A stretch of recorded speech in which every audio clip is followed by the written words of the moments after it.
जय माता दी। शारदीय नवरात्र 3 अक्टूबर से प्रारंभ हुए थे और यह अब लगभग समापन की ओर है। आप सभी ने अपनी अपनी श्रद्धा व सामर्थ्य के अनुसार शक्ति की आराधना की होगी। आज के वीडियो में मैं आपके साथ शेयर करने वाली हूँ माता महागौरी की पूजा विधि, मंत्र व माता को कौन सा भोग लगाएं। साथ ही आप जानेंगे महागौरी व्रत की पौराणिक व प्रचलित कहानी। बस आपसे एक अनुरोध है कि ये संपूर्ण जानकारी आपको पसंद आए तो प्लीज़ लाइक व सब्सक्राइब अवश्य कीजिएगा। इन कमेंट्स बॉक्स में जय माता दी अवश्य लिखिएगा।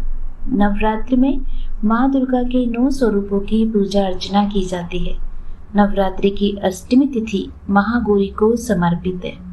इस दिन महागौरी भगवान शिव की अर्धांगिनी के रूप में भगवान शिव के साथ विराजमान रहती है। देवी भागवत पुराण के अनुसार महागौरी सफेद वस्त्र धारण करती है। उनका रंग गोरा और 4 भुजाएं हैं। महागौरी को श्वेतांबर धरा के नाम से जाना जाता है। ऐसा कहा जाता है कि माँ महागौरी अपने भक्तों के लिए अन्नपूर्णा का स्वरूप है। उनका स्वरूप उज्ज्वल और कोमल है।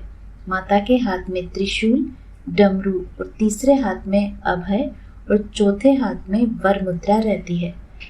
महागौरी के भोग में आप नारियल से बनी मिठाइयों का भोग लगा सकते हैं। इसके अलावा माता को हलवे और काले चने का भोग भी लगाना चाहिए।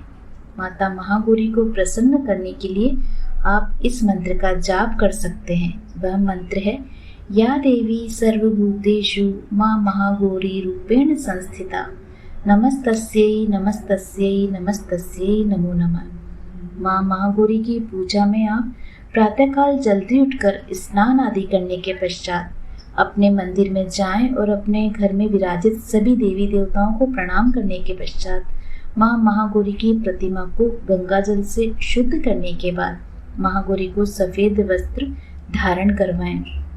इसके बाद माता महागौरी को सफेद पुष्प अर्पित करें, कुमकुम या रोली से तिलक करें। इसके बाद महागौरी के मंत्रों का जाप करें। साथ ही महागौरी को नारियल से बनी मिठाई और हलवे और काले चने का भोग लगाएं। अंत में माता की आरती करें और क्षमा याचना करें। अब आप जानेंगे माता महागौरी की पौराणिक कहानी। माँ महागौरी ने देवी पार्वती के रूप में भगवान शिव को पति के रूप में प्राप्त करने के लिए कठोर तपस्या की थी। एक बार भगवान भोलेनाथ ने पार्वती को देखकर कुछ कह देते हैं, जिससे देवी के मन को आहत होता है और पार्वती जी तपस्या में लीन हो जाती है। इस प्रकार वर्षों तक कठोर तपस्या करने पर जब पार्वती नहीं आती तो पार्वती को खोजते हुए भगवान शिव उनके पास पहुंचते हैं। वहां पहुंचते ही वहां पार्वती को देखकर आश्चर्यचकित रह जाते हैं। पार्वती जी का रंग अत्यंत ओजपूर्ण होता है और उनकी छटा चांदनी के समान श्वेत और कुंद के फूल के समान धवल दिखाई पड़ती है। उनके वस्त्र और आभूषण से प्रसन्न होकर देवी उमा को गौर वर्ण का वरदान देते हैं। एक कथा के अनुसार भगवान शिव को पति के रूप में पाने के लिए देवी ने कठोर तपस्या की थी, जिससे इनका शरीर काला पड़ जाता है। देवी के तपस्या से प्रसन्न होकर भगवान इन्हें स्वीकार करते हैं और शिव जी इनके शरीर को गंगा जल से धोते हैं। तब देवी विद्युत के समान अत्यंत कांतिमान गौर वर्ण की हो जाती है और तभी से इनका नाम गौरी पड़ जाता है। महागौरी रूप में देवी करुणामयी, स्नेहमयी, शांत और मृदुल दिखती है।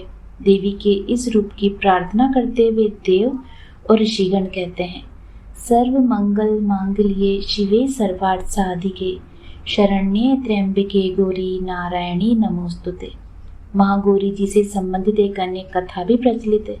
इसके अनुसार एक सिंह काफी भूखा था। वह भोजन की तलाश में वहां पहुंचा जहां देवी उमा तपस्या कर रही होती है। देवी को देखकर सिंह की भूख बढ़ गई, परंतु वह देवी की तपस्या में उठने का इंतजार करते हुए वहीं बैठ गया। इस इंतजार में वह काफी कमजोर हो गया। देवी जब तप से उठी तो सिंह की दशा देखकर उन्हें उस पर बहुत दया आती है। माँ उसे अपनी सवारी बना लेती है, क्योंकि एक प्रकार से उसने भी तपस्या ही की थी। इसलिए देवी गौरी का वाहन बेल और सिंह दोनों है। एक अन्य कथा के अनुसार दुर्गम दानव के अत्याचारों से संतप्त जब देवता भगवती शाकंभरी के शरण में आए, तब माता ने त्रिलोकी को मुग्ध करने वाली महागौरी रूप का प्रादुर्भाव किया। यही माता महागौरी आसन लगाकर शिवालिक पर्वत के शिखर पर विराजमान हुई और शाकंभरी देवी के नाम से उक्त पर्वत पर उनका मंदिर बना। यह वही स्थान है जहाँ देवी शाकंभरी ने महागौरी का रूप धारण किया था। तो ये थी आज की संपूर्ण जानकारी। अगर ये आपको अच्छी लगी तो प्लीज़ लाइक का बटन अवश्य दबाइएगा एंड सब्सक्राइब अवश्य कीजिएगा। मिलते हैं आपसे अगले वीडियो में। तब तक आप सभी स्वस्थ रहें, खुश रहें।